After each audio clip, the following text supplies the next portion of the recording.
Gibatayan karon sa pag-asa ang usa ka low pressure area nga naa sa sud sa Philippine Area of Responsibility. Nasigpatan ang naas yung LPA sa 810 kilometers sa sidlakang bahin sa northeastern Mindanao. Taas ang tsansa nga mamahimo kining usa ka bagyo sa mga mosunod nga oras ug nganlang bagyong Egay. Sa pagkakaron, ang trough o extension sa LPA ang nagpauwan sa Caraga ug Davao Region. Samtang padayong makaapekto sa Luzon ug Visayas ang hanging habagat o southwest monsoon. Karong buntaga posible ang mga pag-uwan-uwan sa pipila ka bahin sa Central ug Eastern Visayas. Kini base sa rainfall forecast sa Metro Weather. Magpaday ng katag-katag nga pag-uwan unyang hapon.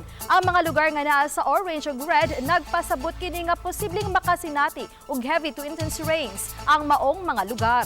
Busa kanunay nga mag-alerto sa mga hulga sa pagbaha ug pagdahili sa yuta.